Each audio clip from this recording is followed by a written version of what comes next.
Brett from Survival Comms, and this is part 2 of my budget bug out bag video. And as you can see here, I've made a few changes to the pack. I went ahead and I repurposed these off of a camel backpack and just tied those into the base of where the quick release is here.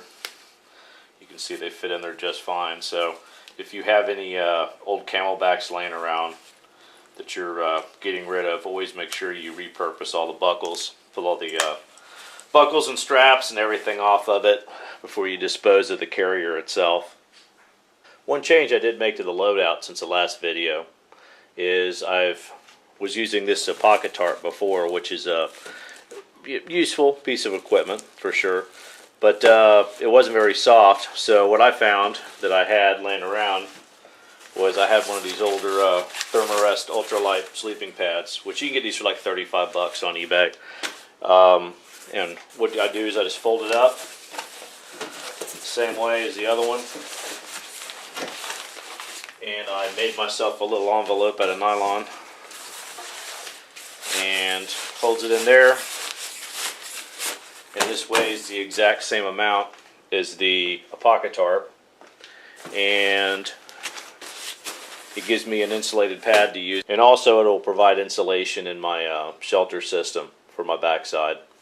I didn't dispense with a space blanket. I'm just using a GI Combat Casualty blanket, which is a little smaller than the pocket tarp, but it weighs quite a bit less. It's like about 10.5 ounces for this right here. And you can see I've repaired this one here because I've used it quite a bit. But this makes a decent ground cloth, and also you can tie it in with the poncho liner. And packing it in the radio pocket, you can see that it provides the same form and provides quite a bit more cushion. Okay, for my water gathering in containers here, I'm using a stainless clean canteen, which is awesome. I mean, it's doggone near indestructible, so it's not going to quit on you. This is an older platypus bag right here, and I've used this in other videos for my gravity feed for my Sawyer. And it's got a nice big zipper on top, which makes it easy to fill, which makes a huge difference. I don't like filling these things. It's a drag filling these things up, but I do have one of these in case I need to use it as a squeeze type of thing, or to have an additional water container, and it doesn't weigh anything. And like I said, I've got it set up so I can gravity feed with that also. And I have a cleaning syringe and a small straw thing here, so I can use that as a straw, kind of like a life straw thing, and then your typical Sawyer and a mesh sack for all that stuff there. And this is the entire system configured for transport. Weight of the container and the filtration system with the collection bladder and the secondary collection container is 20 ounces. Okay, for my cooking equipment here, what I've chosen is just using my GSI stainless cup here and a lid, which are inexpensive, and like I said, they're durable as all get out.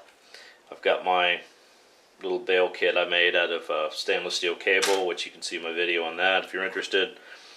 And I've got a small Bic lighter, and I use one of these old military field stoves here, which are the M71 stove, which you can get these things on eBay really inexpensively, and they use like an alcohol type fuel. And you can see they got a little built-in pot support on there, and they have a nice good seal, and it all fits inside of there, and there is plenty of fuel in that for 3 days worth of cooking. And to further make that more efficient, I've also got a windscreen that I've made out of a simple oven liner and used a hole punch.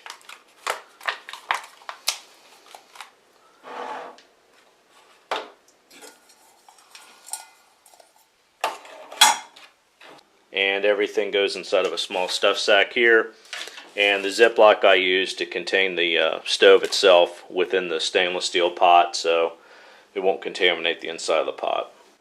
And there is my cook system configured for transport. This entire package here, which also includes the fuel of course, weighs in at 1 pound. For rain gear, I just use a GI poncho. These things are multifunctional as all get out, and they're grommeted, so I also use it as part of my shelter solution. And it weighs in at 1.5 pounds, and I keep this stuffed in an outside pocket. Okay, for my shelter system here, I use a hammock for the biggest portion of it. I will use the GI poncho in a diamond style, is a rain fly, and what I use here for my support structure for the hammock is I use just mule tape doubled over and tied with knots as a daisy chain, which works well and doesn't weigh much. And the hammock I use is the Grand Trunk Ultralight, and I also have an Eno bug net inside of this package here. And on my camping gear video I've shown this before.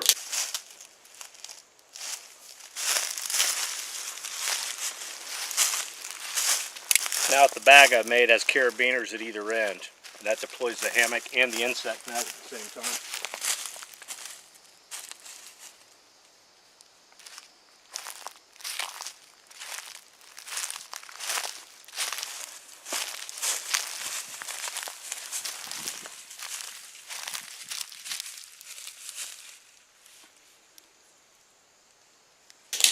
Deployed.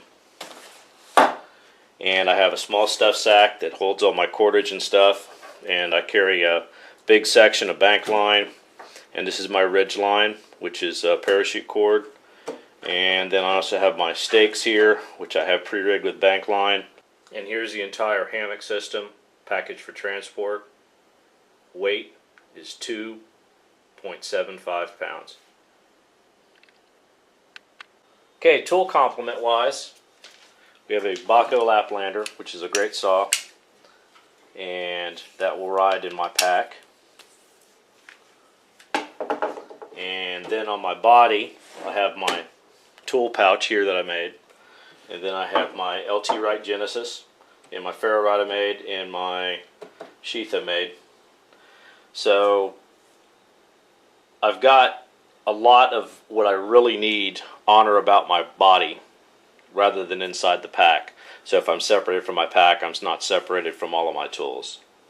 And these are the contents of my tool pouch here. I have 50 foot of bank line. I have a lighter, piece of lighter knot, and then the pouch itself, I have another piece of lighter knot tied onto here. I have this small tin, which we're going to go over in a minute, and then I also have this small, this is a Underwater Kinetics 2 AA light right here, LED light. And I also have my folding saw with a demolition blade, so I can cut both metal and wood with that.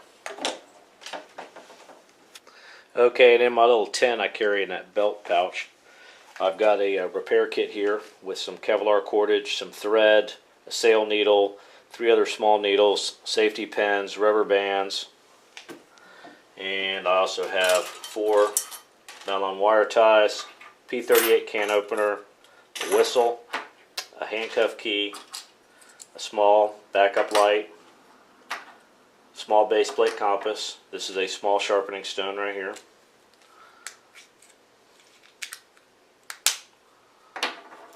A Leatherman squirt tool.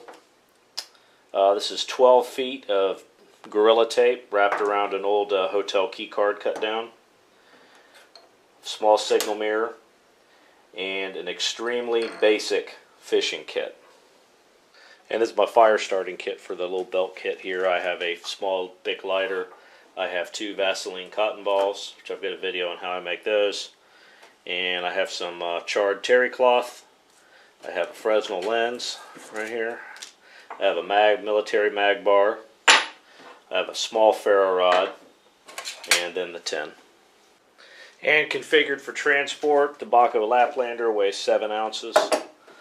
The knife with this ferro rod here weighs in at 16 ounces. And this entire kit here weighs 1.5 pounds. Now, since this is a budget video, we'll go ahead and just throw this in here. This is a budget knife. It's actually a pretty decent knife. This is the Ontario Rat 3. And these can be had for, what, $30 or whatever, $30, $35 I believe. And I made a sheath for it out of leather, out of veg tan. And that right there would be a good budget option. The weight of this, as configured for transport, shown here, is 7 ounces. Another useful tool to have is a decent set of binoculars, or a monocular, or whatever you prefer. These are like 8x32s, Bushnell, and they weigh in at 10 ounces. I've already put the poncho in the outside pocket here. I have my poncho liner. I have my space blanket and self-inflating pad. We'll go ahead and add our water bottle, Bugout saw, and then we'll put our cook set and water filtration system in this pocket. Add our hammock shelter system.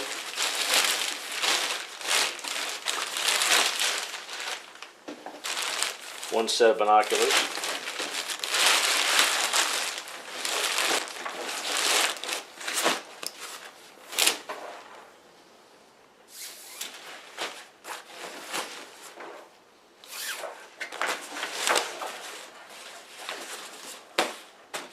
Now let's see how much it weighs. Okay, let's see where our weight is now, as packaged. 14.6 pounds. Well, this completes the second part of the budget bug-out bag series. We'll be able to finish it off in a third part, and I hope this helps. This is Brett from Survival Comps. Till next time.